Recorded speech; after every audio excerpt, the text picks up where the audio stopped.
Ding, ding. It's a thrill to be back. It's, I think, 5 years since I was here. And I've done millions of miles since then. I'm going to talk to you tonight about your evolution. It's probably not the way you see it.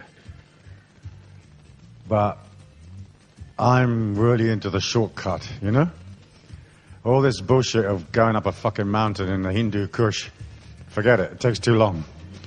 I like to helicopter in, talk to the guy and leave, you know? No pissing about. Because we live in a fast-moving world.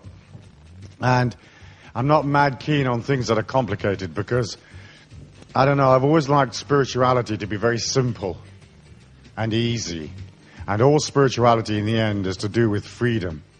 Because you don't get freedom for nothing. And you don't get meaning for nothing. Our societies are not designed to set you free. They don't say, now let's have lots and lots of laws that allow all these lovely Danish people to be free.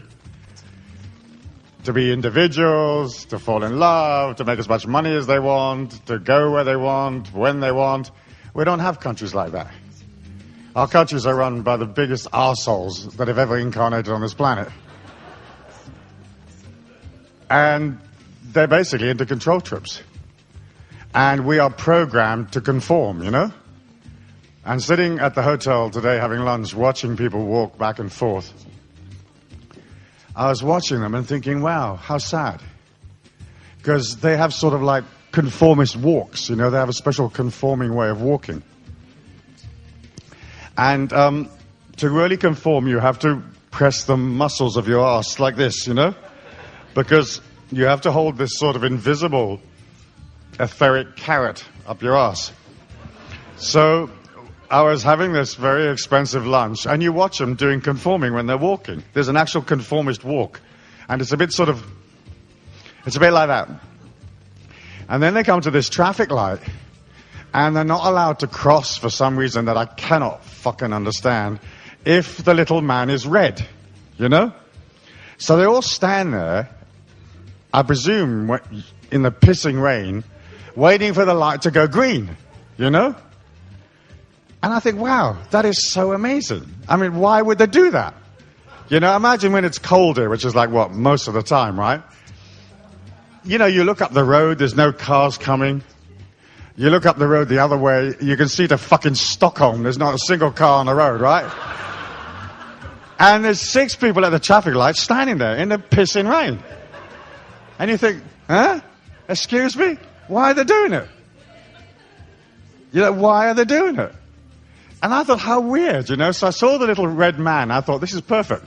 So I walked across, you know? And I thought, wow, if you could just teach people to walk when the little red man comes instead of the green man, you could already liberate people enormously, you know? In fact, if you get to the traffic light and you see the little green guy, don't cross. Wait for the red guy, okay? Then take 1 or 2 people's hands and say, here, let's be brave. And cross the fucking street when the red guy's on, you know? It's so bizarre. I mean, when you look at it, it's ridiculous. And they're walking along going, we're very sweet people. Ding, ding, ding. We're Danish. Ding, ding, ding. And here comes a little red sign. And now we're going to stand in the pissing rain and wait. When there's no traffic. Now, okay, I can imagine if there's 25 trucks and buses going past, the red guy's a good idea. But if there's nobody on the fucking road for miles, it's mad. You know? And you think, well, how did all these very brave people, you know, these Vikings, these incredible warriors, get to the point where they completely lost the fucking plot? And they sit there like a bunch of arseholes at the traffic light, you know? It's ridiculous. But it's no different in any other country, you know? Because, I mean, have you ever been to California recently? I mean, I tell you, California is about as arseholic as you can get. They're so serious. They're so serious. They literally have got these invisible carrots up their arse, you know? And they're rudy and they're rushing around, and you can't smoke in California. If you want a cigarette, you have to go to Arizona, you know? There's no place in California you can have a smoke. So I go in this club, and I know it's non-smoking. And I'm with some friends, so I say, let's smoke. They say, well, no, this is California, you're not allowed to smoke. The federal regulations say you're not allowed to smoke. You must have... I said, fuck the federal regulations. Let's have a cigarette. So we all lit up a cigarette. So they come along, sure. Excuse me.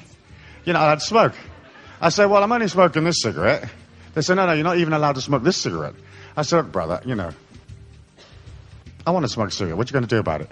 He said, well, we can call the police. We can have you arrested. I said, fine. But by the time they come, I will have finished the fucking cigarette. So what the fuck are you going to do about it, brother, So they're getting really upset with you, Then the manager comes and says, you've got to leave the club.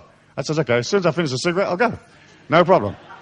And I thought, wow, this is so much fun. So California actually has a wonderful spiritual lesson, because there are so many rules in California that you can test your power. Do you follow me?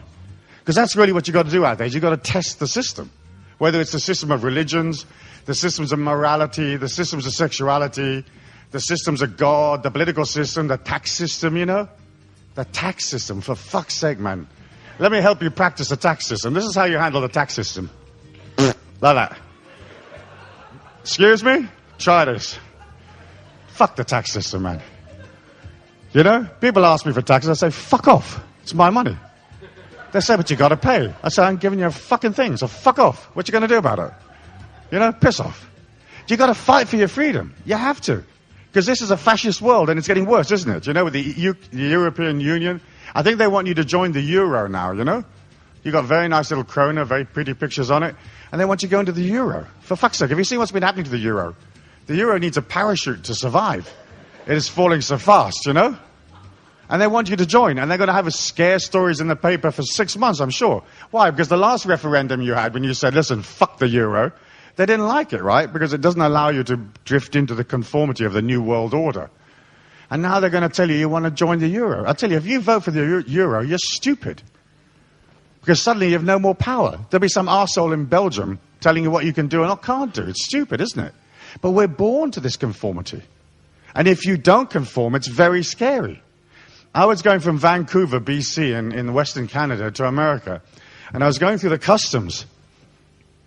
And one of these customs officers came up to me with one of those little dogs that sniffs your luggage, So the dog's sniffing my luggage, and he's putting this sort of dog snot all over my luggage, right? And my luggage is not so expensive. It's not like it's Louis Vuitton or anything like that. But even so, I did not wake up in this life thinking I need fucking dog snot on my luggage, So I said to this little dog, fuck off and leave me alone. And the customs officer said to me, excuse me, he said, but I'm a government official and you cannot tell me to fuck off because I can arrest you. And I said to him, listen, excuse me, but I wasn't talking to you. I was talking to the dog, right? Now, please inform me if the dog is a government official or not. Because if the dog's in a government official, I'm happy to apologize because I've had a rather tiring day. But if it's not a government official, anyway, in the meantime, the dog pissed off and went somewhere else. But it's mad, isn't it? That they allow this dog to slobber all over your luggage. For goodness sake. It'd be like having a kangaroo that just hopped in. You go to Australia, this kangaroo hops into the customs hall, pisses all over your luggage and hops back out again. Hey, g'day, mate. Welcome to Australia, mate. You say, excuse me, your kangaroo just pissed on my fucking suitcase, man. But we're supposed to sit there and go, oh, this is fine. Can you imagine Olympic Games when they got like 500 government kangaroos to piss all over everybody? What is this? The Olympic Games, man. We're pissing on your luggage. The point is that spirituality is not automatic. And even our modern spirituality is not designed to set you free. If you've ever joined any of those Hindu religions, there's thousands of rules. If you're Jewish, there's 1,000 rules, isn't there? 666, I don't know, there's millions of fucking rules. Millions of them, You incarnate and think, wow, I think I'll be Jewish. Look at this, there's 600 bloody rules we got to go past. And the Hindus are the worst. They got millions of bloody rules. And even when you're making love, there's a bunch of rules, right? You can't just have a shag and have a good time, That Kundalini's got to go this way, it's got to go that way, you got to hum and ah, it's going to be 3 a.m, you got to hang off the chandelier, talk to Krishna. What the fuck? I'm just trying to have a bunk with my husband. Will you give me a break, will you now, will you? No, there's got to be rules. And Christianity, look at the rules in Christianity. For fuck's sake, Christianity's hopeless, Like my mother was a Catholic and she had to sign a piece of paper saying that she would raise me as a Catholic, like this. Well, of course, I'm the least Catholic person in the world.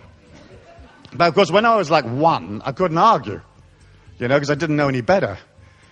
But later on, I could argue, And Catholicism is a very funny religion because it's built on fear and it's built on guilt and lots of other things that you probably don't need, right? Like long books about the Jews. I never figured out what the fuck that had to do with me because I wasn't Jewish. I was born in Africa. Well, I was born in England, but I was raised in Africa. And I thought, what is all this history of the Jews to do with me, for goodness sake, I mean, I've got nothing against the Jews, but it's like saying, well, listen, we're going to, study the history of the Azerbaijanis. You think, what the fuck for?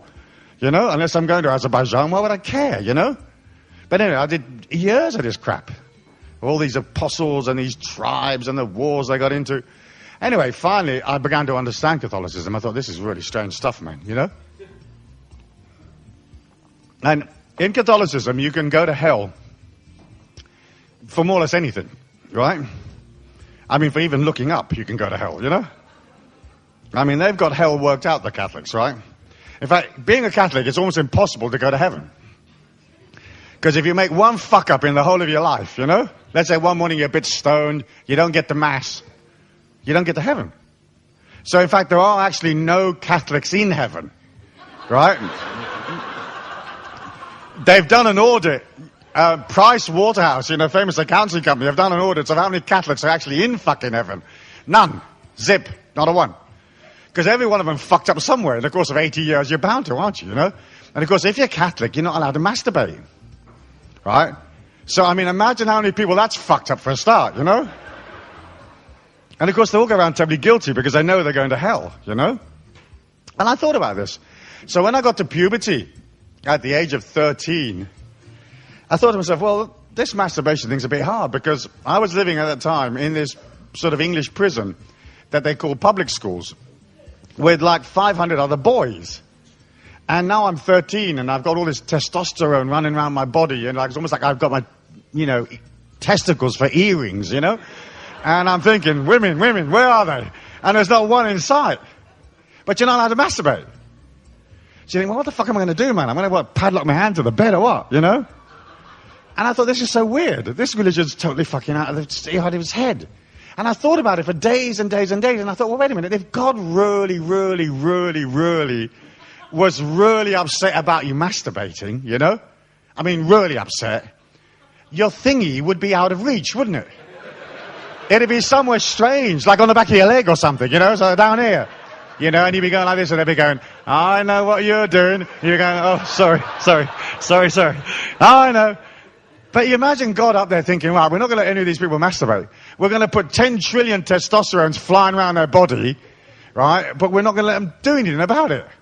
That should work. That should really fuck them up, Really mess them around a bit, so they're totally gone cross-eyed, So I looked at this stuff and I thought, wait a minute, I want to be free. Fuck the Catholics, man. And fuck this masturbation bollocks, and fuck the rules.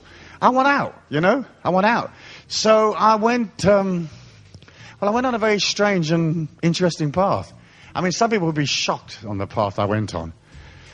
Because I basically went out on the streets, and lived my life out there, I don't mean as a homeless person, because I made money from the day that I saw a £5 note. But to become free, it's so liberating. It's so glorious. It's part of how you reach the infinite self. The whole point of the infinite self is it's infinite. The whole point of God is that God is unjudgmental and infinite. The whole point of this journey is that you realize that you're not a physical body, you're not a Jew, you're not a Catholic, you're not an African, you're not a Hindu, you're an eternal body, eternal spirit that's rented a body. It's basically, you've gone to Avis, Hertz, rent-a-car and said, give me one. And they say, what kind do you want? You say, well, I want a fucked up one that has no legs. And they say, oh, we got one here, have this one. Or you say, yes, actually, I want to look like, Cindy Crawford. You say, perfect, I'll have that one. I mean, that's the story here. We're trying to become free. But our societies are run by these complete arseholes that don't want us to be free. Why? Because they need our money. They need the power trip over us. They need to be able to control us to feel big time and safe and important. But have you ever met a government official that was really important?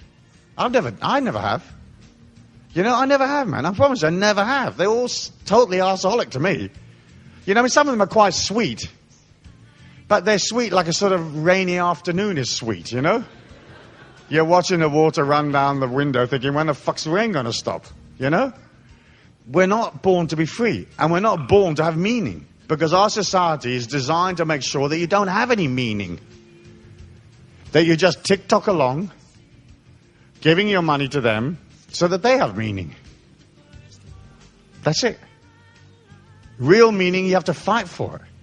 Real meaning is something you have to discover inside yourself. Now, you may discover real meaning through marriage, love, romance, children, family. You may find real meaning in your spiritual path in life, or you may find real meaning helping people.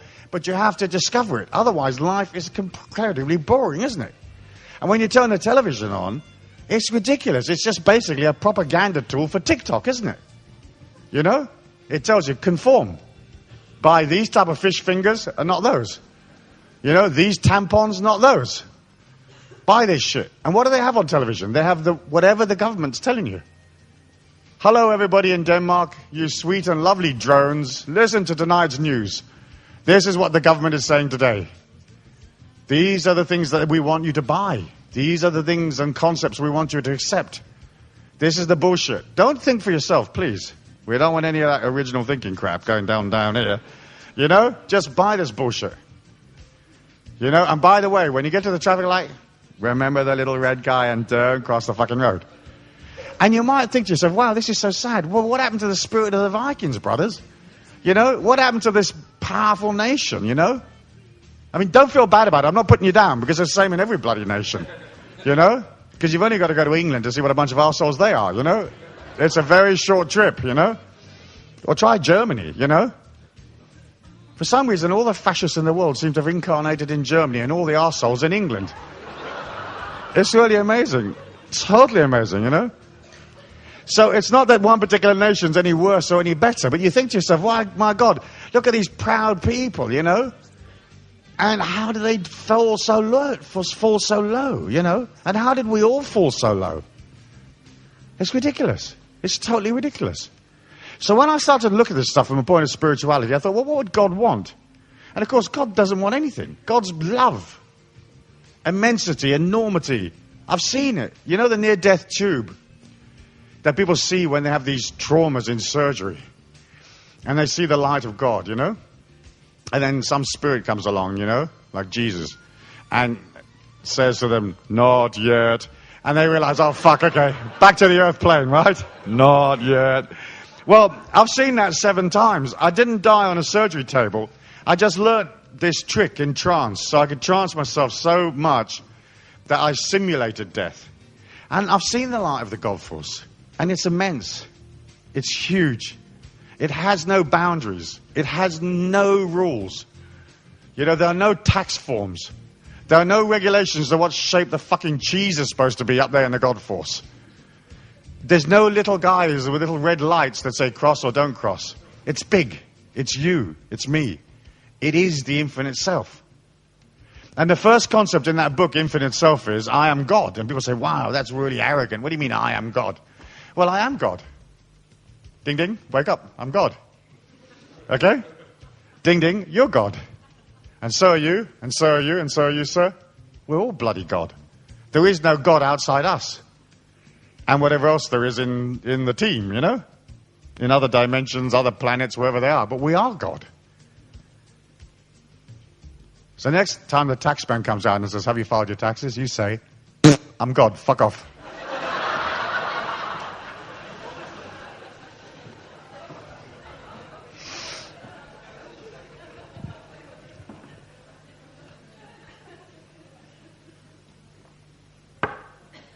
Ding, ding. Ding, ding, wake up. Yeah, if you think the way I do, people think you're radical, an anarchist, dangerous. Deepak goes around and says, oh, Stuart Wilde is very dangerous. Very, very dangerous. And I said to him, excuse me, Deepak, I'm not so very, very dangerous. I'm just an anarchist, man. A spiritual anarchist. Why? Because I want everybody to be free. You know, I want to let them out of prison.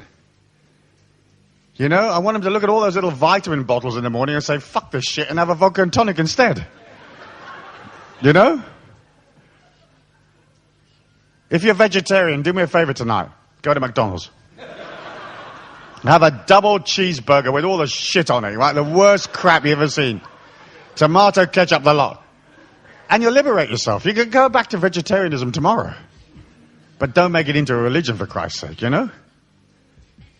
And it's a mad world that we live in. This is the world that we're supposed to be living in. And of course, the whole of it is the journey towards liberation.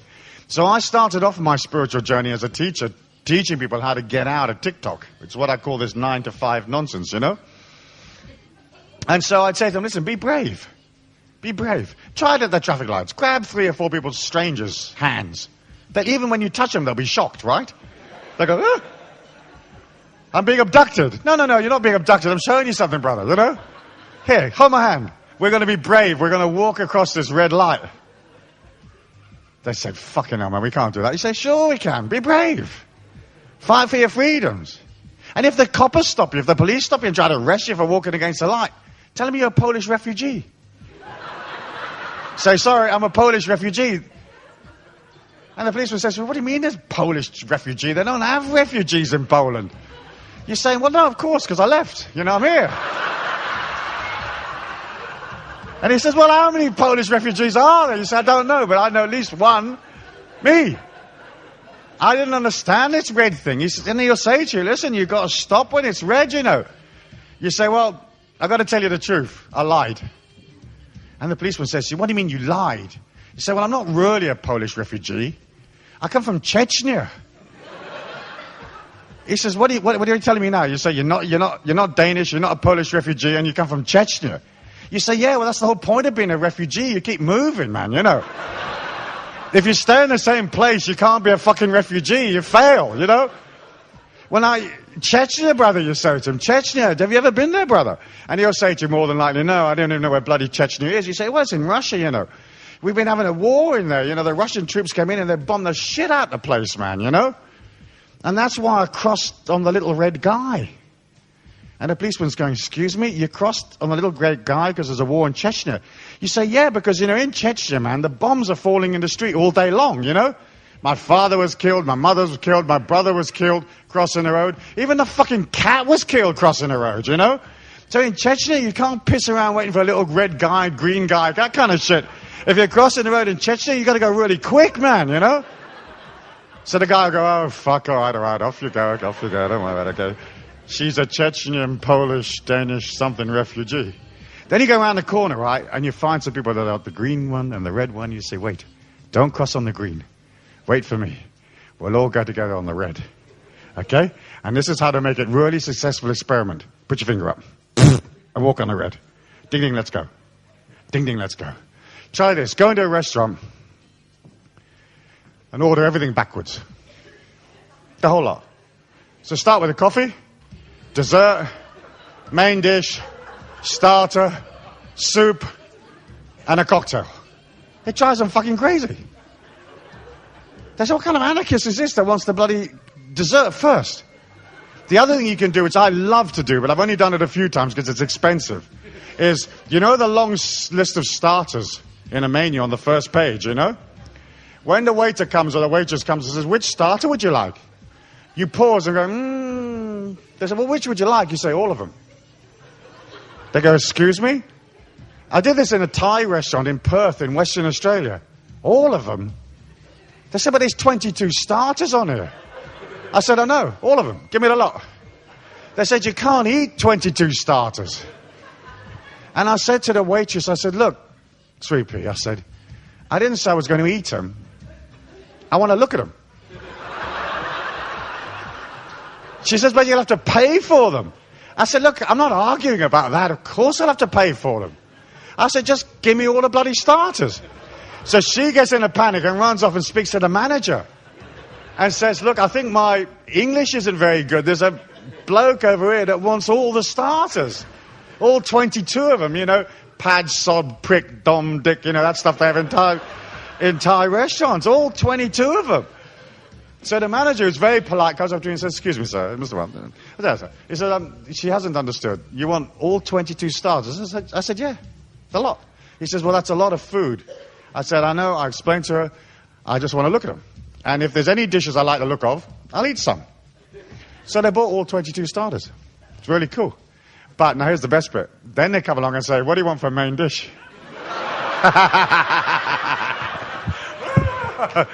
Now there's 60 main dishes. 60. Lamb, this, beef. I mean, I don't eat meat, but, all this shit, done every which way. You can have it in a basket. You can have it in a little boat. You can have the king of fucking Siam paddle past if you want, What do you want? I said all of them. Every single fucking one of them. The manager freaked out. Completely freaked out. And then he put his foot down. He said, you can't have all of them. The kitchen will go crazy, I said, okay. I said, give me 20, 25, 30. What's our deal here? He said, you can have 20. Which ones do you want? I said, I don't know. I'm not from Thailand. You pick them. So they bought 20 main dishes. And then right at the end, when we really want to make it hurt, we got to the desserts. And he came up and said, do you want the dessert menu? I said, yep. He said, what would you like? I said, how many guesses do you want? All of them. It was a great night out. I can't remember how much it cost. But it was fun. Because it's this idea of why should you be limited when you go to a restaurant?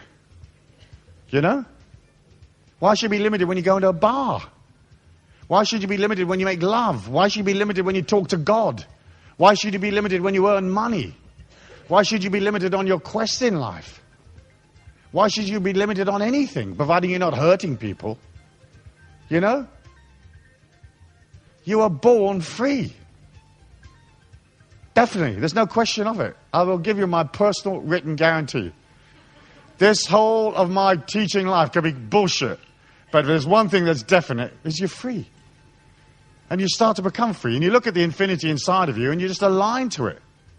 You are your own sovereign nation. I know people in America who've worked out a way of becoming sovereign people. Meaning that they're not part of American tax law.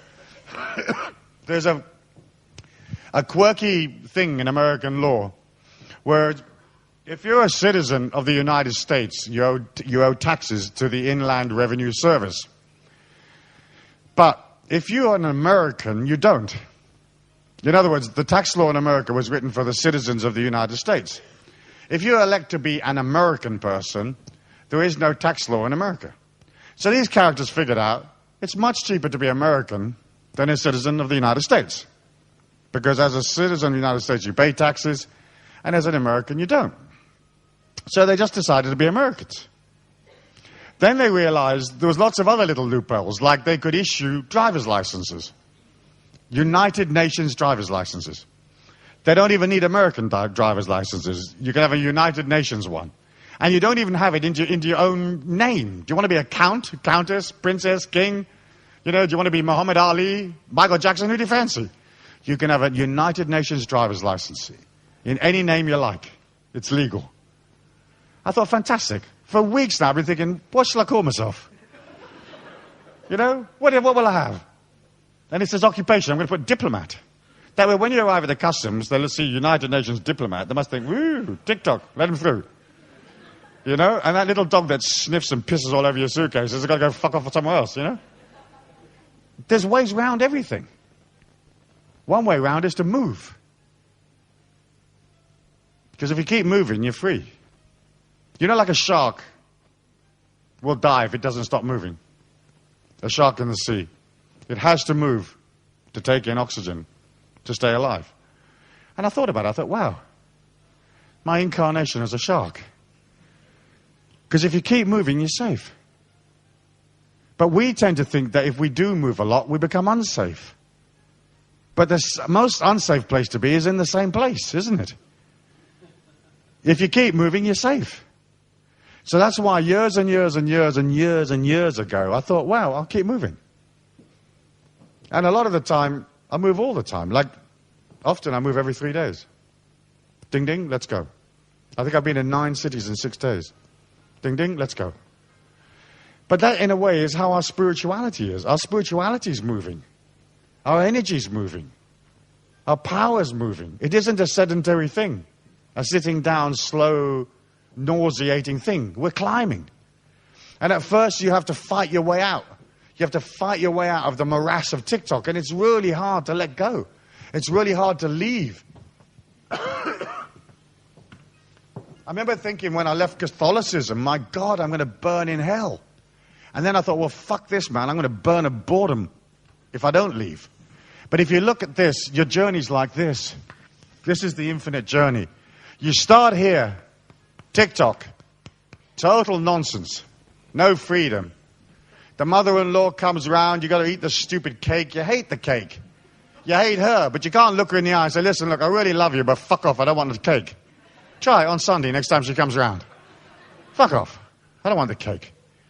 You know? Because we're scared to do that. You need somebody to train you to do that. You know? To train you to look the world in the eye and say, listen, please don't take it personally, but piss off. The other night I was in a club. I work at night a lot.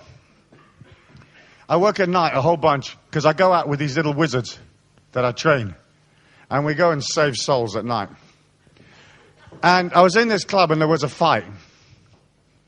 Well, there wasn't a fight till I got there, but I helped it along a bit. And this guy says, I'm calling the police. I said, all right, call them. He said, you can't leave until the police come. I said, I'm not leaving. Call them. So I'm out in the street with one of these kids, one of these street kids, who scared this bloke by whispering in his ear. It's an old Sicilian trick. When Sicilians whisper, get the fuck out of there quick, because it's dangerous, okay? Never mess with a Sicilian that's whispering. So I taught this whispering trick to this kid. So he whispered to this owners of this club, and the club owner got scared, and he called the coppers, the police. So I'm standing out in the street, and this policeman comes up to me and says, what's your name, you know? Who are you? And I didn't answer. So he goes, who are you? And then I said very quietly, I said, who are you? And he goes, well, I'm Detective Constable Dix. I said, oh, yeah? And then he went down to the street kid, and he tried to arrest the street kid. But the street kid wouldn't have any of it, because he hadn't actually done anything very much, you know, other than threaten this guy quietly. So the street kid told this copper to fuck off. Piss off. Then the policeman came back to me and said, we're going to put you in the van and arrest you. I said, are you? I didn't flinch. I just looked him in the eye. I said, are you? Then I told him a terrible lie. Sorry, God. And here's what I told him. I whispered to him. I said, excuse me. Don't take this personally, I said. But there's 3 types of successful people in the world. There are people that are well off. There are people that are rich. And then there's a 3rd type. And that's the people that are stinking fucking rich. Right? I'm in category number 3, officer. You can arrest me. I'm not going to resist you. But tomorrow morning at the police station, there is going to be a bevy, an entire crowd of very expensive lawyers asking you what you mean by this. So now the policeman gets scared. And he says, well, these people in the club have got a right to throw you out. I said, I am out. I'm in the street. How much more out do you want me to be? You know? There's no more out than this. And in the end, the police ran away. This guy got scared. He got scared. Because I had the power, he didn't. He pretended to have the power, but he didn't. I had the power. You've got the power. One of the concepts in the infinite self is you are the power. And you're only the power when you believe you're the power. When you can look in the mirror and say, I'm the power. You're the power. You've got the power. It's really uncomfortable sometimes to even say it, isn't it? I've got the power. Try it, everybody. I've got the power. Yeah, you got the power. You got it. You are the power. And you do not need anybody's permission. You got the power. Now, some of you don't know exactly how to use the power. And some of you may not be 100% confident of being able to look a policeman in the eye and say, Chechnya, brother, Chechnya. Have you heard of Chechnya? You know? Or look a policeman in the eye and say, listen, I'm in category 3. Stinking fucking rich. What do you want to do about it? We're going to arrest you. You say, fine, no problem, arrest me. But shit, we're going to come on you like a ton of fucking bricks. Try it. You see, we don't think we got rights. We've got lots of rights. We don't think we have power. We've got loads of power. You have the power to be free. You have the power to live without being manipulated. You have the power to live without being abused. You have the power to live without being terrorized. by your husbands, your fathers, your mothers, your wives, your boyfriend, the police state. You have the power to live and earn money and do what you want to do. You have the power to move. You have the power to love. You have the power to invent your own religion. I did. You know, I have a religion called the Church of the Latter-day Stuarts. And I'm Pope in my own church. And I've got one person in my church, me. And I have my own little ceremonies in my own church. And I can give a flying fuck what the other churches say. Not to be disrespectful, but to say, listen, if you want a church with 1,000 rules, it's not for me. I've got like 3 rules, you know? Love myself, love everybody that I meet, and don't pay any fucking taxes. And I've got 1 or 2 other rules, like I have this religious aversion, this religious thing about anything that's uphill. You know, like for example, I don't like Tibet. Right? I like the Dalai Lama, but I don't like Tibet. Because Tibet's all uphill, you know? There's nothing in Tibet that isn't fucking uphill. There's no downhill in Tibet for some reason. So I don't like going uphill. So for example, I would have a religious aversion to walking up towards that door because it's uphill. I'd rather go that way. It's not uphill. So that's one of my little religious quirks, you know? It's not supposed to be uphill. It's not supposed to be a struggle. And once you realize the power's inside of you, you're free. Once you realize you are the law, you're free. So one of the concepts of the infinite self, I can't remember which one, probably number 10 or number 12, is, hey, my word is law. That doesn't mean that you can confront the system because they may tow you away. But whatever you say becomes true for you. So if you want to look your husband in the eye tonight and say goodbye, that's your law. And fuck it if he doesn't like it. You know? What the fuck? Did you come to keep him happy? Did you sign your name in blood somewhere saying, I'm going to keep this arsehole happy and wash his socks for the rest of this incarnation? Maybe you did and maybe you didn't. If you're in a situation that's painful, what are you doing it for? You know, like at work or something? It's a painful job, it's boring people, you feel restricted, you can't breathe, it's suffocating, there's a million rules. Fuck off out of there. Be brave. I did a corporate seminar once. You know, people always say to me, Stu, why don't you do corporate seminars and stuff like that? You know, teach corporations. Well, I tried it once in a place called Portland, Oregon, in the northwest of the United States. And this company called me up that does like timber and stuff, you know? And they said, can we send our employees to your seminar? I said, of course you can. And they said, can we get like a group rate? I said, of course you can have a group rate, mate. So they sent about 40 people from the lumber company. And I talked to them a bit about personal freedom and their life and the journey and the infinite self. And the seminar was on a Friday night. On Monday morning, 11 of them quit. Out of 40 odd. So it's 42, 11 quit on Monday. And that was the end of my corporate training career. I've never been back since. Because I'm the kiss of death for the corporate world. Because everybody suddenly realizes, wow, this is a completely arseholic life. What am I doing here? Why am I doing it? And of course we're doing it because of fear. We're doing it because if we don't tick-tock along, we think, my God, my world will collapse. We stay in marriages because we think that somehow we're going to be lonely or something terrible is going to happen if we leave. But it's nonsense, isn't it?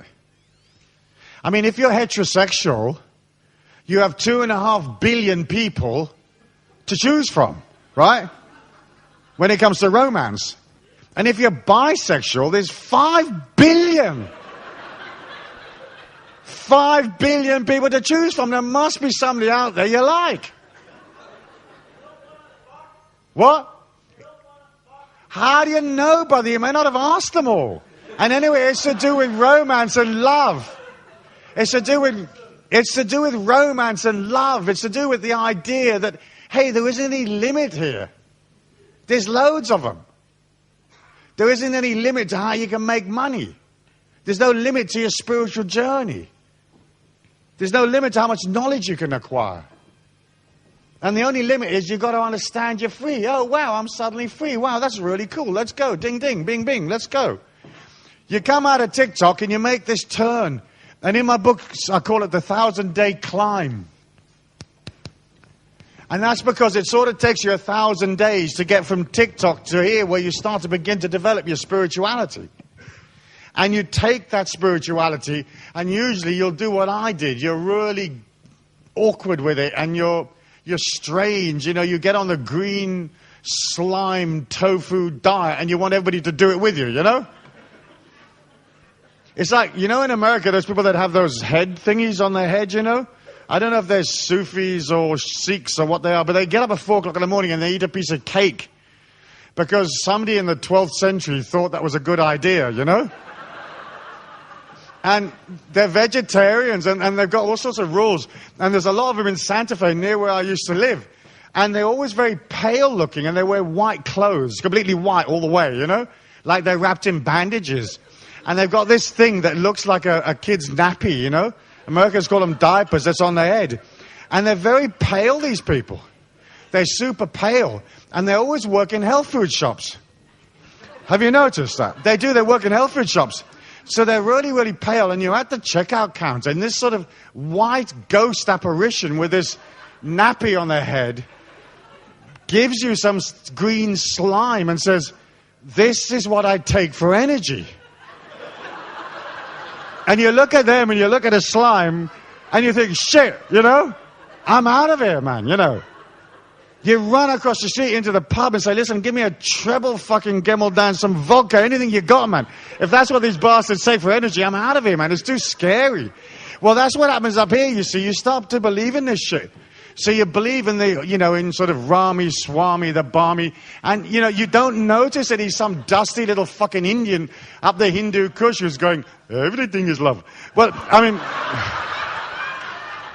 it's like, yeah, man, but I mean, what else, you know? Give me the power, give me the knowledge. Oh, no, you don't need any of that. Everything is love. Sit here for another 50,000 years. Give me a break, man. But you see, at the beginning, you can't work that stuff out. No. You can't work it out because you haven't got the power to say, listen, this is fucking bullshit. You know, so this is a living God. And you think, ooh, wow, sit here. You know, and the incense is there and they're bonging on the drums. And people are giving it all that good sort of meditation stuff and they're oming their oms. And it's very hard, isn't it? It's almost impossible to look at him and think, who the fuck is this guy? You know? They say, oh no, this is a living God. You say, he looks like a bicycle repairman from Karachi to me. They say, oh, no, excuse me, that's very sacrilegious. You say, no, I've met bicycle repairmen from Karachi. They look exactly like this man. But your brain can't it can't hack the contradiction, you know? I mean, your brain knows he's a bicycle repairman from Karachi, but it can't accept it. Because it sort of tells you lies, you know? You buy the idea of the fact this is a living God. Well, if he's a living God, what's he actually saying, you know? Or maybe it's a she, you know? What did she say? Well, actually, she didn't say anything. She sat on a pillow for 45 minutes and said, fuck all. You think, fuck, man, I've got relatives like that. They come round and drink my booze and don't say anything. They're bored me shitless, man. So at the beginning, you can't tell the difference. And that's at the end of the 1,000-day climb. So you're up there with Swami Rami. Who invented this stage? You've got to keep walking, man. You're up here with Swami Rami and you genuinely believe that the green slime thing's going to work for you. And you're convinced that everybody on the whole planet should have it, right? But you haven't really reached the infinite self. You haven't really reached your power. You're still in this intellectual concept, you know? And have you noticed, like, all those books are very thick, aren't they? You know? There's secret teachings of Sri Bongo, Dongo, Longo, Spongo. And it's like 100,000 pages long. And you think, what the fuck's this about? You know? Why is it taking so long? Because God, it's a short word, isn't it? It ought to be like maybe 1 or 2 pages long and a few little ideas with it. But here you buy the complication because you have to do a lot of thinking. And then you move along here and there's a place here that I call the plain of desolation.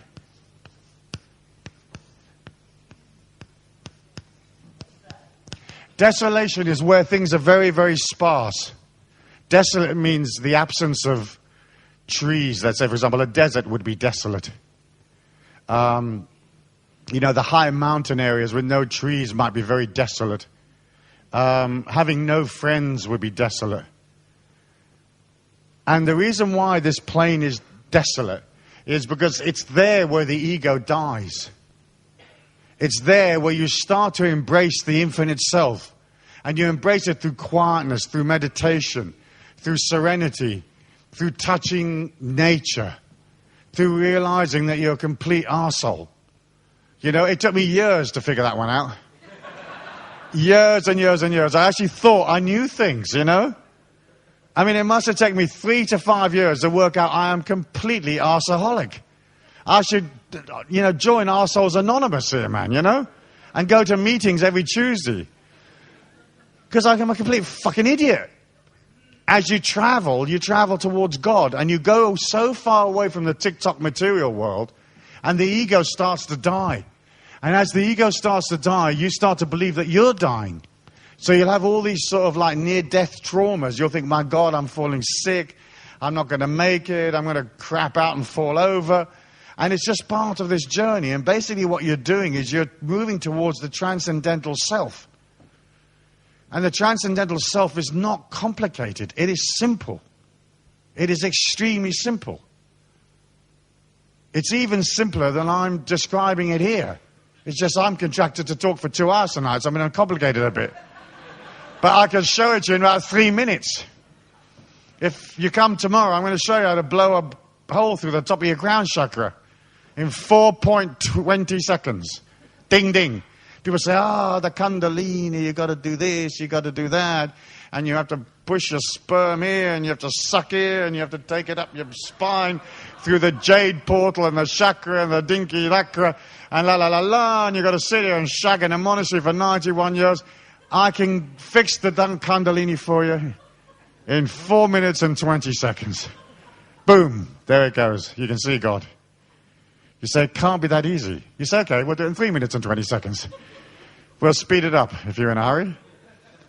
You see, we're mad. We're so mad as humans. You have to have compassion for our stupidity. And what's beautiful about it is we're jointly, collectively stupid. It's not like I'm very clever, and these people are very stupid, and she's very clever. We're jointly silly. Totally fucking silly. Now imagine if you were God. You'd be sitting up there somewhere just pissing yourself laughing, wouldn't you? Thinking, my God, well, look what these people are doing. They're sort of banging into each other like idiots. But to cross and to get there, you have to go through this very quiet, lonely place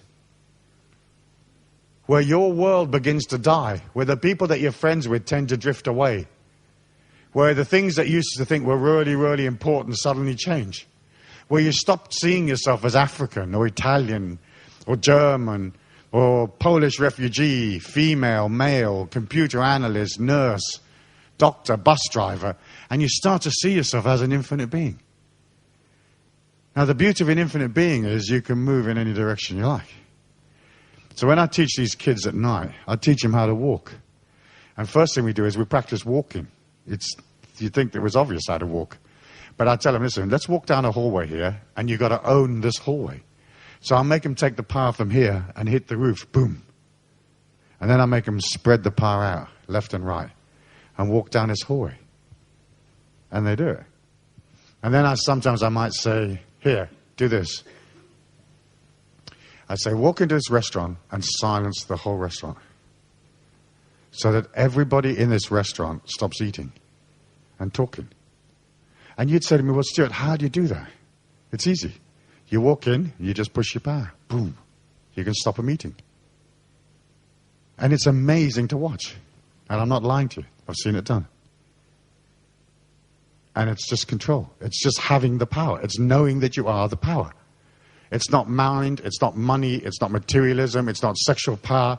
It's not physical power. It's not political power. It's not fascist black uniform bullshit crap. It's just energy. And in the end, we're only energy. We're not really a physical body. We're an energy, a subtle body, an etheric energy, a feeling. You can move that feeling anywhere. You can touch a person, bing, and make them look round. I take kids, 11-year-old, like I have a son that's 11, and I take him and his mates out, and I make them sit in cafes, and I say, move this man with your mind, with your feelings, tickle his ear, make him look round. And the kids do it. I say, make these people stop walking down the street. And they do it. And they know at 11, they can touch a person. Bing, they can hit them. And the person will go, whoops. We're the power. We're basically a feeling inside a body. What you think of feelings are actually only sensations. So when I tap my hand with this mic, that's a sensation. It goes to my brain, up my arm, in a binary system, 0101, on, off, that tells my brain, you are whacking your hand with a microphone. But that's not a feeling. And then the emotions we feel, pain, joy, hatred, fear, even those aren't actually feelings. They're sensations. Where the feeling occurs is inside the subtle body, not inside your physical body. Not inside even your brain. We are basically a feeling. And that feeling is in the etheric. And that's your power. Once you realize that's your power, that's your infinity. And then what can you do with this etheric? You can move it. You can make people see things that aren't there. You can stop them. You can hold them. You can scare them. You can give them joy. You can make... There's a system where you wipe their mind quick. And they go into blank for a second or two. You can stop them talking. You can make them talk. You can empower them to become powerful. Or you can debilitate them to become weak. That's the power. And every one of you here has this ability. And you do not have to be a Swami Rami Barmy on the mountain for 2,500 years. You can do it quick, instant. Ding, ding, let's go. You just got to believe you can do it. That's your power. So I started teaching people, hey, you got the power, brother. Come with me, sister, I'll show you. You got the power. You got the power. And so I'd carry people up that journey. It's hard. It's really hard part of it because the ego dies and you're lost. When it dies, your world kind of dies. But beyond here, there's a doorway. And here at the front of the door, in this area here, it's what's known in English as a singularity.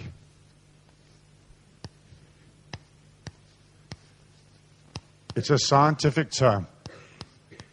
And it's basically an area of extreme gravity. It's almost like you're down a hole. It's the same as the area in a black hole in space. And right near the door, it's very hard to get through the door because the singularity stops you. It took me 3 years to get through. Once you're on the other side, you suddenly realize, wow, we live in a trans-dimensional universe. And it's not hypothetically trans-dimensional, it's right here. It's right in this room. And these other places and these other worlds are right here. And these other dimensions are right here. So then I started to travel on. Ding, ding, let's go. Ding, ding, let's go.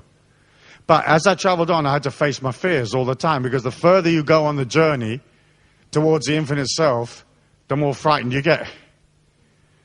There's no cushy ride, you know? There's no cushy ride. So sometimes I'd be out there and I'd see something so scary, you know, like really, really scary, like this really scary being, let's say, you know? And so I'd run away for a bit. Coward. Well, not a coward, but just a human that was scared, you know? And then I got used to looking at this stuff and saying, come on, ding, ding. Have you seen The Matrix? You know? Yeah, come on, you know? So once I started doing, come on, ding, ding, it got so easy. Because these beings would come at me, and I'd go right into their eyes and go, fuck off, boom, boom, let's go. And I'd go to the next one. And then I got into these really, really strange experiences. I mean, totally bizarre experiences. With some of the trans-dimensional beings which are referred to popularly as UFOs and greys and reptilians and that sort of stuff. And I've like chased them up the hallway with swords and that sort of stuff. And at first I was victimized enormously by them, you know? And they'd be in my room and at the end of the bed and they'd be giving me a hard time and they'd be making my life difficult, you know? And in the end I went, nah, ding, ding, come on, let's go. You know? And it's the same with your fears. If you look at your fears and you turn and you run, you'll always be scared forever. If you look at your fears and you don't turn and run and you go, ding, ding, let's go, your fears melt, you know? If somebody's being tyrannical and they are manipulating your life and they're tormenting you and terrorizing you, or they are, manipulating you emotionally or financially, the more you let them do it, the worse it gets, doesn't it? The minute you look at them and say, fuck you, you take the power away. So that was my game. And then I went through that doorway and I just kept going on and on and on and on and on. On and on, thinking, wow, how much fear can I go beyond? So I kept inventing new experiences for myself that would be even more scary than the last one. And in the end, I've got a feeling your spiritual journey is actually very much a measure of how much fear you can go beyond. Ding, ding, let's go. Let's get right in the center of the universe. Where all physical form melts and you're left with just the mathematics or the fractal nature of the universe. And let's go through that. Bam, let's go. Let's go through this doorway together and discover what's really out there. And so I kept moving. And I'm really proud of myself because I'm an expert on terrorizing myself stupid. Real expert. And I think, wow, what a life. At least we tried, So now I teach people. I teach kids mostly. Only because older people are harder to teach because they've got a lot of questions, And they're serious. And seriousness, I can't deal with seriousness because I'm not a serious person. But when a person's very serious and they've got the carrot up the arse kind of thing, I can't hack it. I don't know what to say to them, I love them, but I can't handle it, So I like kids because they're not serious, So I like working with them. When I say kids, I mean anybody from about 15 to 35 to me is a kid because I'm, 55 myself, 53. But older people, most of them are too serious to be, you can't do anything for it. And seriousness is such a disease, isn't it? I mean, it's a terrible disease, seriousness. And you don't know what to do for people that are serious, And in the end, they die of seriousness. It's fatal, And that's why if you go to cemeteries where they bury serious people, you will always see carrots growing round the graves, And the reason why that's so is because just as before they die, their anal sphincter releases, What happened to my drink, hon? Did you get me one? Or is it over there? And the carrots fall out. And that's why have you noticed that? In cemeteries, there's always carrots there, man. Thank you, sweetie pie. It's seriousness. Seriousness is horrible. And when you think about all the serious people it's scary, isn't it?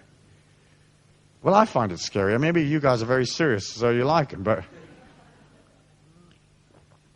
I find it very, very upsetting. And one of the things about this whole journey that I realized very early on was,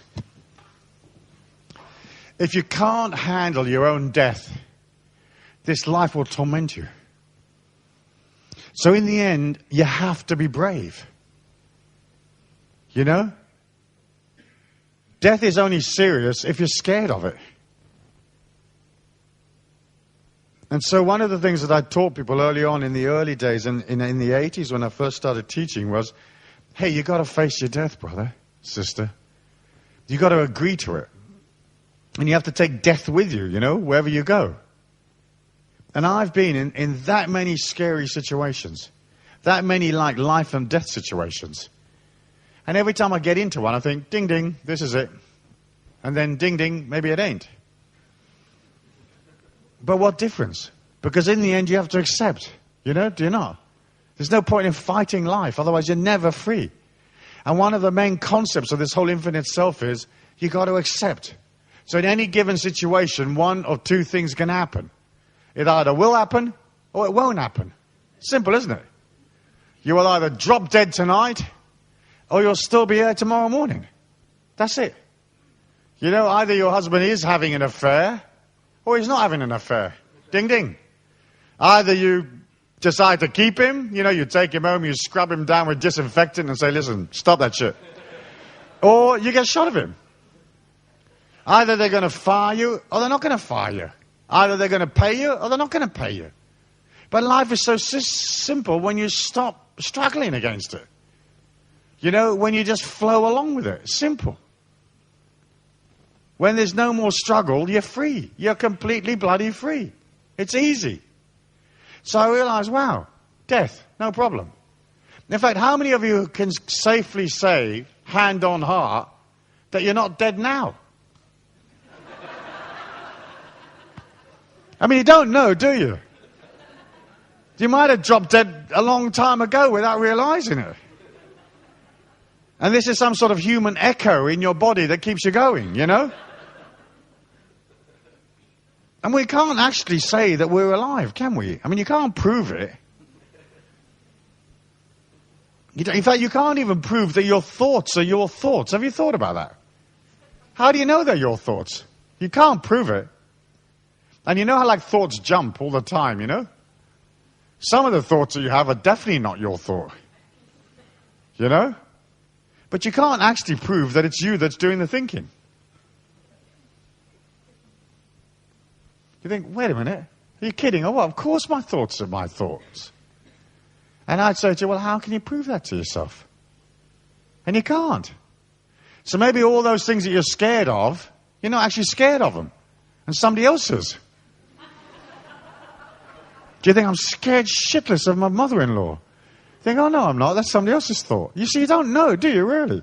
So I thought about this stuff, and I thought, relax. What's the worst that can happen here?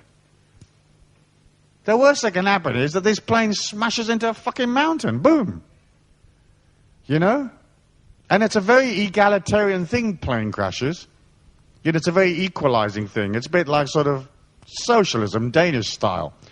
Because when a plane hits a mountain, all the people in coach and business class are automatically upgraded to first class.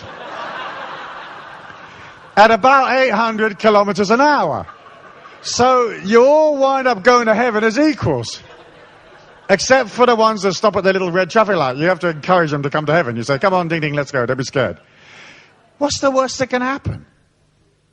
The worst that can happen is you drop dead. That's it. That is the worst that can happen. And there's nobody here in this room, including myself, that can tell you that being alive is better than being dead. Maybe being alive sucks. And being dead's really cool.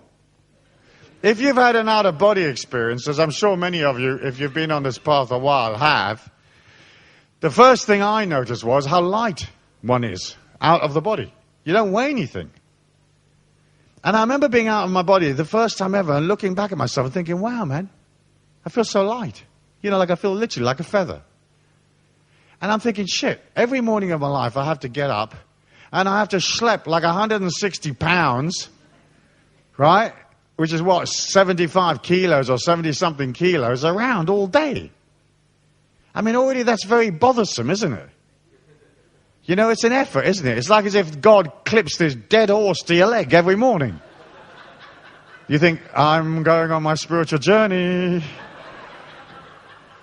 And I have 180 pounds, 75 kilos of dead horse clipped to my fucking leg, man. But it should be okay. Because all the gurus, have you noticed they're always uphill, aren't they? That's what I don't like about gurus. They're always up a fucking mountain, man. That already pisses me off. I mean, why don't they have gurus in flat places like Holland and Denmark? No, they're always up in Tibet or some shit like that. Anyway, there we go, I forgot. It isn't serious. And when you don't fight it, you begin to realize it may take you 10 years. It certainly took me 10 years. Hey, it ain't serious. What's the worst that can happen? What is the worst that can happen? What's the worst that can happen? And the worst that can happen is that she's not there tonight when you get home. The wife, the girlfriend, your partner. And you might be sad and you might miss her and you might also think, fucking hell, what a blessing. Because all of the things that are missing in life that suddenly disappear is the God force's way of making you lighter, isn't it? You know, when things have gone, they seem like such a tragedy. And then a week or two later, you think, my God, I'm so glad. Has that happened to you? It happens to me all the time. You know? And I say in my books, if you, let's say, go home and, you know, the stereo and the CD player and the mini disc and the VCR have all been stolen, you can get upset and you can tear your hair out and you can rant and rave about the injustice of it. Or you can say, they came for the TV. You know? You don't need a TV anyway. It's bullshit. So what do you need it for? I mean, I haven't had one for years and years and years until the kids protested so bad that in the end I said, okay, if we've got to have a TV, we'll have it downstairs in the basement where the kids can watch it. But I don't want it in any part of the house where I've got to go watch it. You know? If your husband leaves, it's probably just about right now when you need to get rid of this arsehole, you know? If you get fired from your job, it seems so disastrous, and yet it's liberating you, isn't it? I love to put on forms where it says occupation, I love to put self-unemployed. People say, what is self-unemployed? You know? But it's so cool to put that, isn't it? Self-unemployed. They think, what the fuck's that? That's voluntary work, you know? You work when you want to work, and you don't work when you don't want to work. Simple. You know? You study when you want to study, and when you don't want to study, don't study. You come home when you want to come home, and if you don't want to come home for a month or two, post them a letter. Go on fishing. Ciao. See you later. Would you mind feeding the cat? They say, I'm not feeding your cat for a month or two. You say, okay, I'll courier some cat food every 2 days. You see, it could be simple. Because the infinity inside of you is simple. It could be benevolent and kind because the infinity inside of you is benevolent and kind. It could be uncomplicated because the God force definitely, categorically, I will give you my personal assurance, is not complicated. And it certainly isn't righteous. And there's no hierarchy. So this business of these holy people they're living something of God, that is complete crap. If you believe it, I feel sorry for you. But then there are many things that I used to believe that were totally stupid as well. So it's not that I'm better than you, but I just feel sorry for you. Because it's bullshit. You've got the power. You've got the law because your word is law. You've got the energy. You've got the perception. You just have to believe and work on it. You've got the freedom. The door's there. Ding, ding, let's go. You don't have to be in prison if you don't want to be. It's voluntary. It doesn't look voluntary, but it is. You know? It is. So practice after me. The next time an official comes and asks you and says, you've got to do this and you've got to do that, finger up. Fuck off. They said, are you telling me to fuck off? You say, I have, yes. Fuck off. I'm an infinite spirit inside a body. You can't be telling me this shit. And get your snotty little fucking dog out of my luggage. Fuck off. You don't have to do it a lot of times, but you got to do it a few times to know you can do it. You know? What are you doing? Fuck off. It's got nothing to do with you. What's your name? Piss off. They said they could not have christened you Piss Off. They did. I'm a Polish refugee. My name's Piss Off. Fuck off. You see, and once you realize you can push, it's very scary to push, isn't it? You know? It's very scary to push against the manipulation that people put on you. Because in many ways, some people like being victims, you know?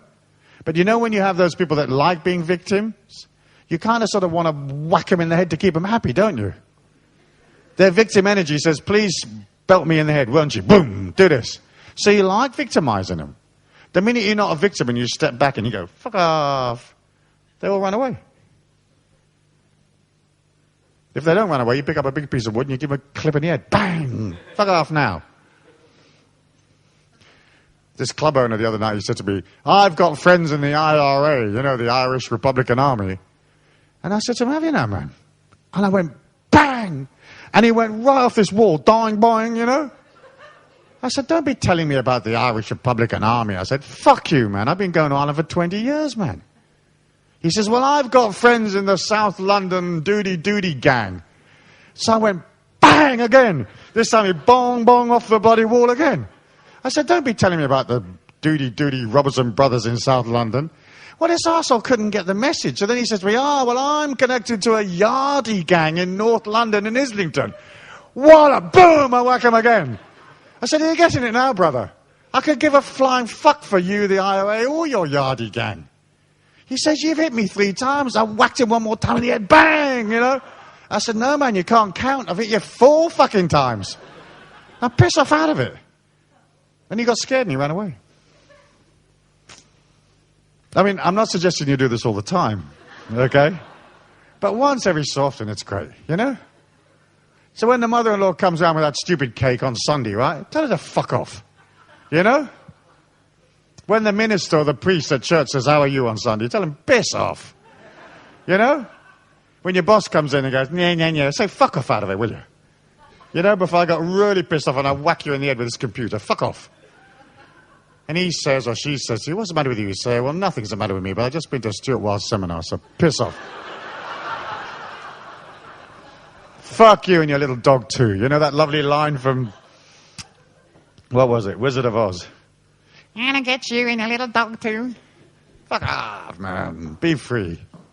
Be free. We don't need this shit. Be free. Don't forget, if you see the little green man, don't cross the road. Wait for the red one. We're going to take a 20-minute break. Thank you.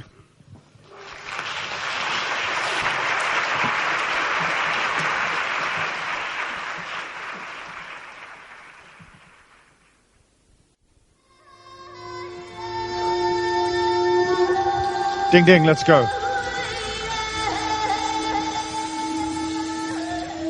Okay. It's a long journey. It's a very long journey. It's a very long journey from the front of the hall to the fucking blackboard as well. But there you go. That's life. Maybe tomorrow we can make a little gap here, you know? Oh, shit, get out of the fucking way, eh? Make a jump. I'm not a fucking horse, man. Okay. The three steps at the end of the 33 steps of the infinite self, right, are called quest, fusion, and then the initiate. I can't spell it. Okay. And I'll just talk about these 3 first, even though it seems like I'm doing the end at the beginning. But that's how I like, huh? You start with the dessert, coffee, main dish, starter, soup, aperitif. Okay. The quest is the sacredness of this journey. And your life has to become sacred. Otherwise, it has no meaning. Do you follow me? And how do you make something sacred? Well, there is no way of making anything sacred other than just by concentrating on it and saying this is sacred. So if I had some holy relic from, the church, and I could say, well, this is Saint Matilda's toenail or something, okay? It's only a fucking toenail in a box, unless you concentrate on it and say this is sacred. Then you can have pilgrims come and pay you God knows how many thousands of pounds just to look at his toenail. But what makes anything sacred is the fact that we concentrate upon it and say this is sacred. There is no other way of making it sacred, okay? And to make your life sacred, you have to concentrate upon your life and make it sacred. So that could be rituals, it could be prayer, meditation, you could light incense, you can put 25 candles and soak in a bath for an hour, you can make love to your husbands, your boyfriends, your girlfriends, and make it sacred. You make everything that you do sacred. So if you're doing the washing up, that can become a sacred act because you're concentrating on it. In fact, love is actually concentration. So when you fall in love, okay, romance is actually a disease that comes from over-concentrating on another person. Right? But in the end, that's what love is. Love is concentration. It's like putting yourself aside to concentrate upon the needs of somebody else. Putting yourself aside to concentrate upon the needs of humanity. Putting yourself aside to concentrate upon the pain of humanity and hope to heal them. Putting yourself aside to concentrate upon goodness. Putting yourself aside to concentrate on whatever. So you make your life sacred by basically saying this is sacred. You make it important. And then you have to have your own priorities and your own boundaries. So there are certain things that you decide you want to do in your life, and you go ahead and you do them. And you don't let people push you and pull you and tug you out of the way. So you say, hey, every morning at 4 a.m. I rise and I meditate. And that's my program, you know? And it doesn't matter if you come home at 3:30 drunk as a skunk. 4 o'clock, you're going to do the meditation because it's sacred to you. Then there's a morning when you decide bullshit to this 4 o'clock thing, and you throw it out and do something different. But sacredness is just a matter of making your life important and concentrating upon it. So you have to empower yourself and you have to love yourself. This is not an egocentric, egotistical thing necessarily. It's just a matter of saying, wow, if I have the power and I concentrate upon myself, my life will become more powerful. When your life's powerful, you can talk to somebody and you can demand something in a friendly way, and they'll give it to you. Ding, ding, I want it. I was in a plane the other day, and I don't like biscuits. I don't eat biscuits. But I saw this American cookie, and I hadn't been to America for a long time, so I ate this cookie. And it was delicious, like a chocolate chip cookie. And there was this really, really sort of wimpy TikTok nerd sitting next to me, who was some kind of architect. And I just turned to him and I said, give me your cookie. Just like that. That's the exact words. I'm not exaggerating. Give me your cookie. And he sort of went, well, didn't you get a cookie? I said, yep, I got a cookie and I ate it. Now give me your cookie. It was the most fun I've ever had. Because he went through this unbelievable trauma of shall I, shan't I, will I, won't I? And suddenly he really desperately wanted his own cookie. And he picked it up, he put it down, he picked it up, he put it down. He opened it a little bit, put it down, opened it a little bit more, you know. And I knew in the end that he couldn't hack giving me the cookie. So then he started eating it like 1, 2 little tiny bites, you know. So I nudged him again, you know. I said, see the guy across the aisle? Tell him I want his cookie. And this guy had gone, ah, ah, ah. I said, just tell him. Say, this man here wants your cookie.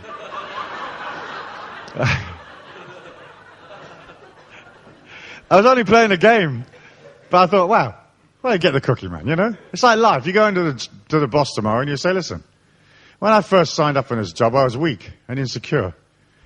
And when you asked me how much I wanted, I couldn't value myself. You know? So I only asked you for a few thousand kroners a week. I want 100 grand. Fuck you and your little dog too. Give me the money. I believe in myself now. My life's sacred.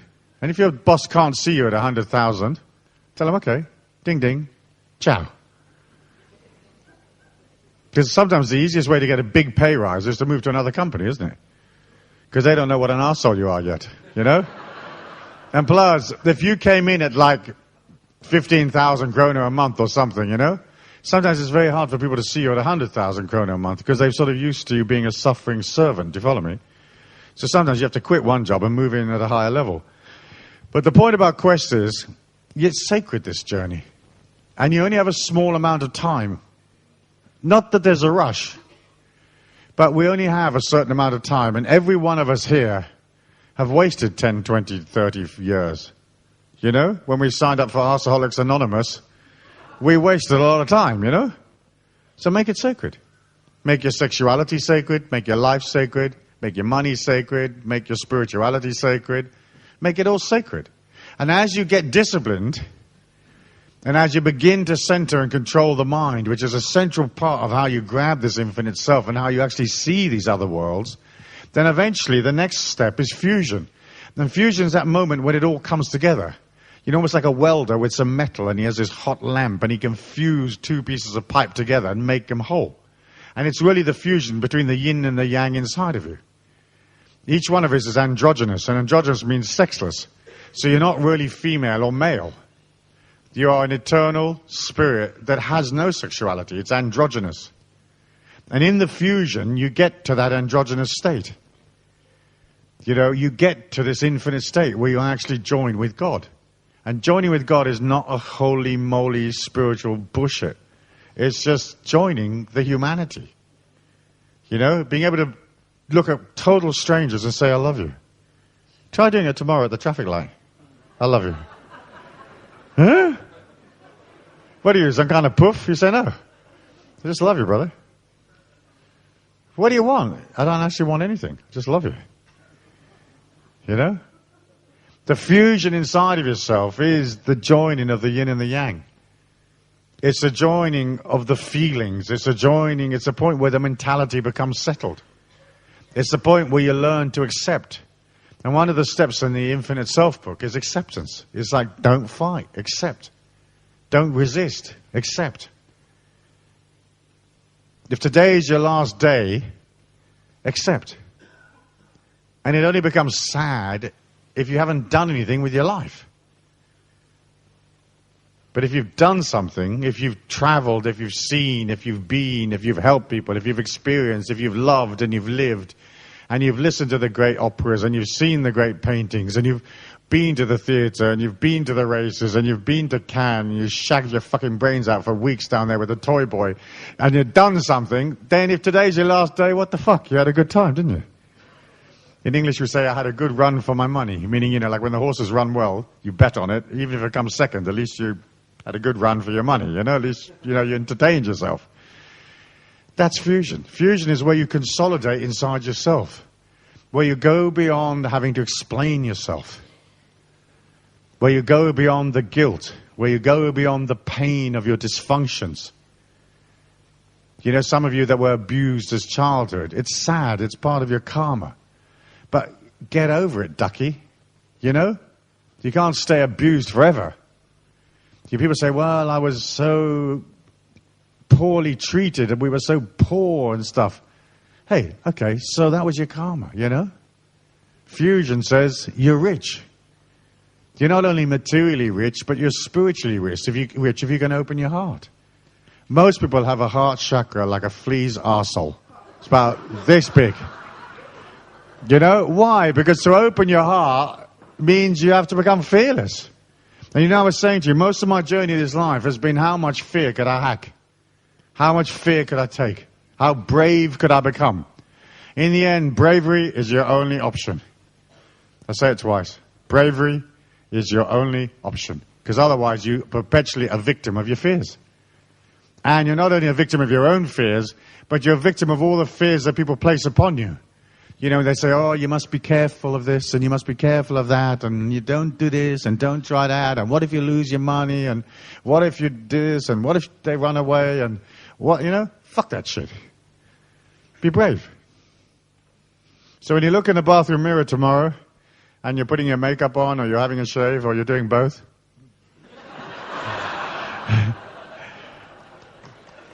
just tell yourself, bravery is my only option.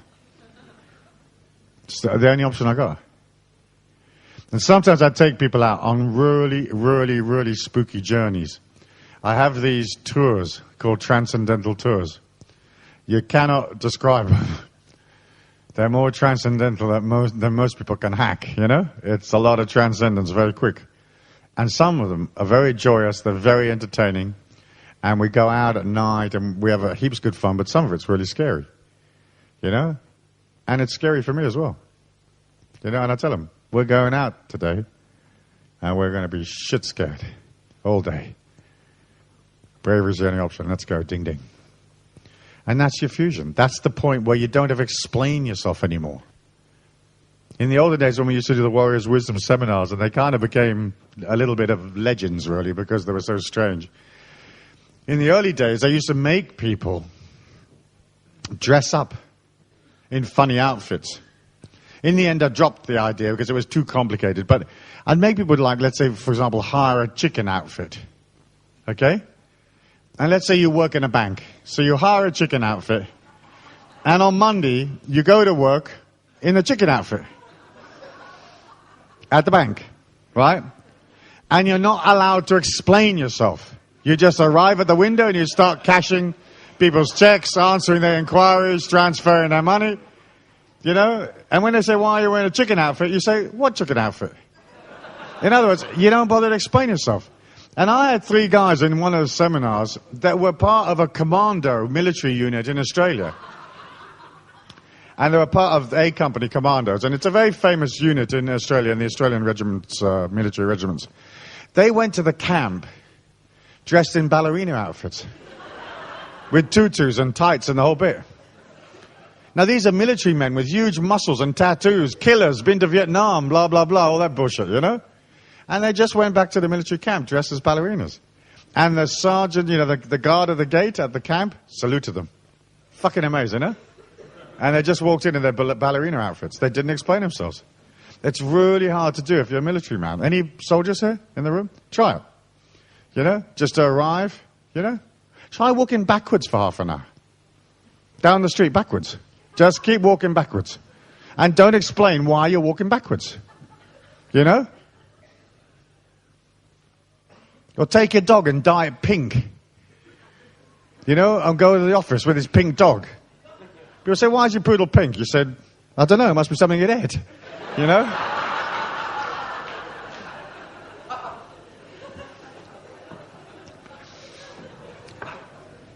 The point is, it's the fusion is you cannot actually heal all of the pain of your life. Do you see?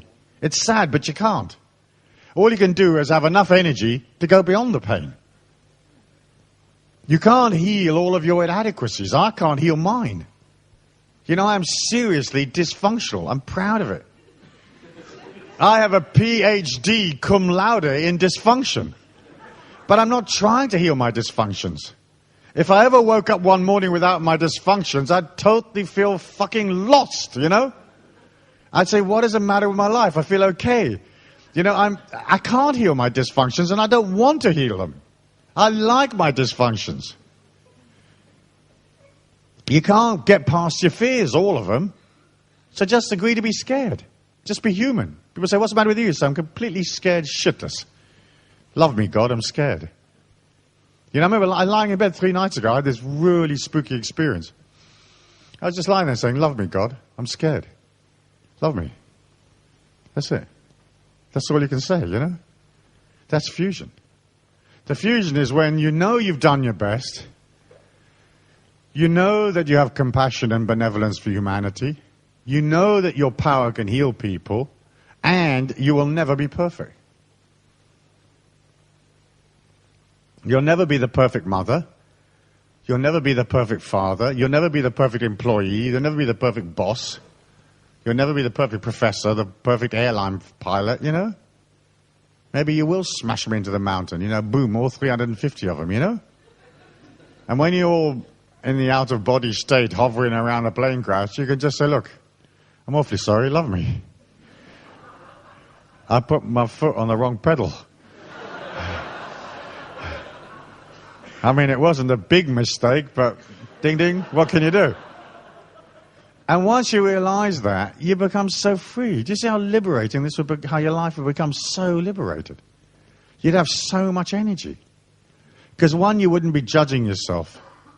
And 2, you wouldn't be working hard to become perfect. You can just embrace the infinite self, and the infinite self is not perfect. It has the potential to be God, because it is God. But it isn't perfect where we are. Later, maybe, you know? 10 trillion incarnations from now, you know?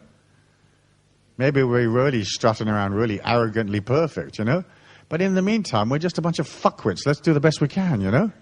And so the fusion comes in that moment when you can sit and relax. So first, you see, you can sit and relax a long time before you have the power, because you can become complacent in a tick-tocky little place and say, this is it, you know? But it isn't really it, is it, you know? But once you reach that quintessence we use in English, it's a difficult word perhaps, but when you reach that peak of power in yourself, then, hey, the power keeps coming, the power keeps moving, and you relax. And if people don't like it, there's not much you can really do, is there, you know? Because you didn't really come to please people. You know, God didn't say, listen, go down to earth and please people. You know, some people will be thrilled to meet you, and other people will throw up. You know? Just, bleh, bleh, you know? Some people will love you, some people will be frightened. Some people will like you, some people will think you're a complete idiot. So what? You know, you can't be perfect, you know? So whatever bitterness, let it go. Whatever wars you've had to fight in your life, let them go. Whatever arguments, let it go. Let it go. Just get over it. You know? Get over it. I'm going to talk tomorrow about the shadow, you know, that dark part of ourself, you know? Can't talk about it tonight because it takes a bit too long because there's a lot of shit in there. But you got to get past it all. And that for me was the hardest part, was the consolidation where I had to make myself right, especially as I'm so different to all the people in my industry, you know? He's very dangerous. And it's like I suddenly thought, wait a minute, can I be a spiritual teacher, you know, and get up there and say, listen, fuck you and your little dog too? And I thought, of course I can. Because one or two things is going to happen. They're either going to hate it or they won't. You know? Can I have a vodka and tonic on stage if I want? Yes, I can. Why? Because where does it say you can't have a drink if you don't want, you know, if you want a drink, have one. You know? Sometimes, not very often, I like to smoke a cigarette on stage. Especially we're at very uptight places like the sort of Whole Life Expo in Atlanta in America, where, you know, Americans have this carrot up their ass, serious, man, you know? I love to light a cigarette, you know? In a New Age conference, right next to the no smoking sign, you know? To practice. You know, it's like wearing a chicken outfit, you know? If you haven't got a chicken outfit, rent one. You know, rent a chicken outfit. And don't explain to anybody why you're dressed as a chicken. And that's a way of saying, hey, we're dressed as chickens all the time, aren't we? You know, we really are. You can't see the chicken outfit, literally, physically, but we're dressed as chickens. Look them in the eye and be calm about it. You know, when a policeman says, who are you? Say, who the fuck are you? You know, that's believing in yourself, isn't it? Most people will be all, ooh, sorry. Fuck off, who are you? You know? Little dog comes and sniffs your luggage, fuck off, boom. Do you believe in yourself? You just believe in yourself. And then if people are abusing you, you have to draw a line, a boundary. And you have to be good at telling people, listen, I love you and there are certain things I won't accept, you know? I will not accept you abusing me, you know? I will not accept you having sex with other men, let's say, because that's you want the person to be faithful.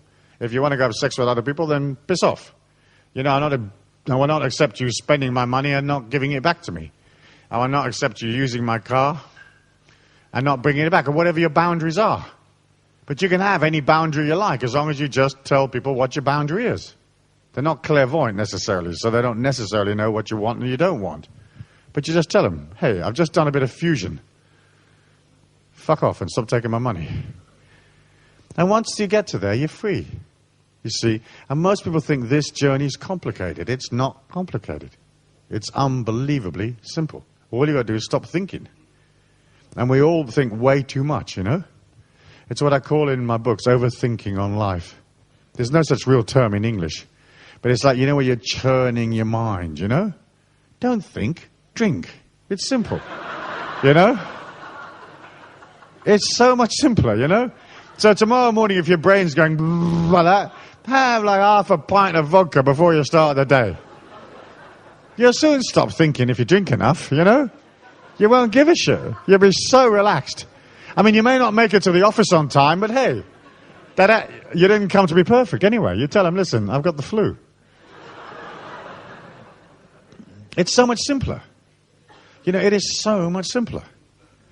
And I think if I have parted one piece of knowledge to people over the long time that I've been lecturing, is, hey, you're beautiful. You're gorgeous. You're much more gorgeous than you think you are. You're much more beautiful than you think you are. You're heaps more spiritual than you think you are. Because spirituality is your natural benevolence, your compassion, your humanity. That's it. Spirituality is where you help people, you're kind to people, you advise people. That's spirituality. Sometimes being a complete idiot is spirituality, because people can look at you and think, wow, look at her, she's crossing the traffic lights when she's not supposed to. So you're offering them a lesson, aren't you? You know how to go, up yours. So it's such a simple journey, really, and yet we make it so complicated. And so I came to see, like, wow, fusion, simple.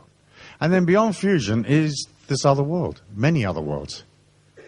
You know, where you do arrive in the world of the initiate. And in that world of the initiate, you're still human, you're still physical, you still have to tend to your body and feed it and look after it and wash it and clean it and so on. But you are straddled, you know, you're across 2 or 3 more different worlds. You know, you're in this other world. And then your perception becomes so acute. really fast. You can read people's minds. You can watch them thinking. You can move your etheric left, right, you know. I have a band of female wizards that travel with me sometimes. And you want to see them go. You want to see how fast they are. They are so fast. They can jump in your mind and come out in 2 seconds. Then read it. They're fast. And you cannot even tell they're doing it. They're so quick. They are so quick.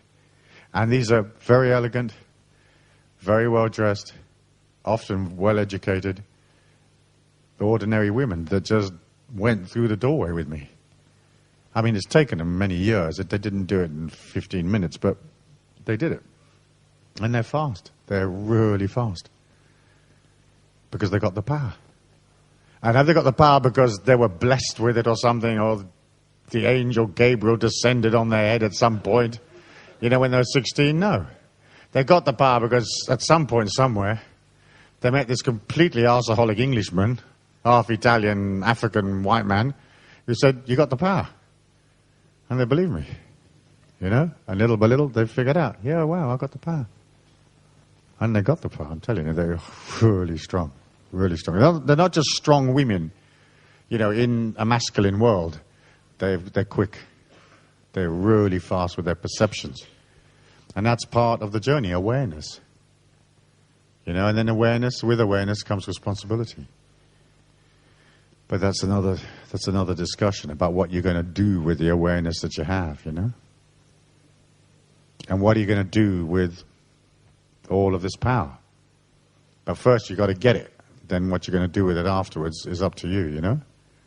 We chase after Nazis. That's what we do with our power, you know? We chase after people that are tyrants.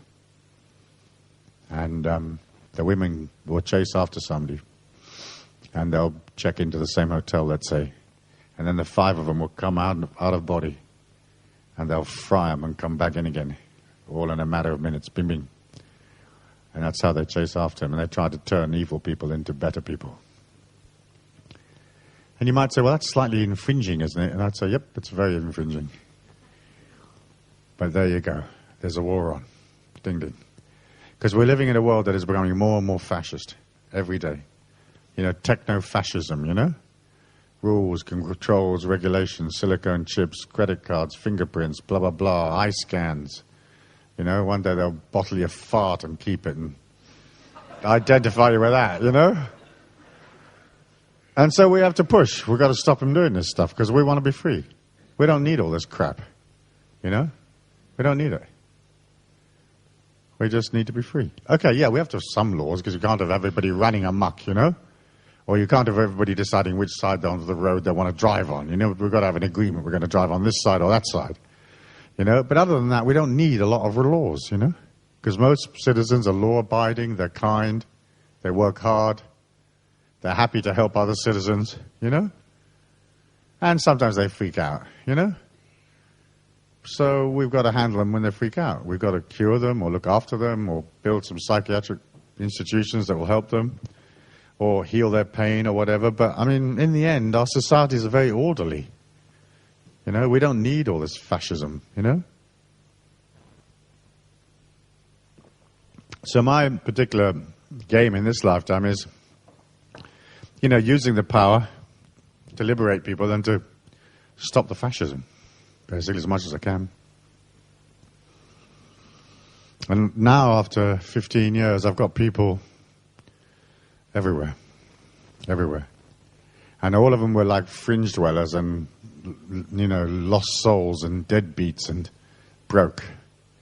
You know? And now many of them multi-zillionaires. Very powerful people.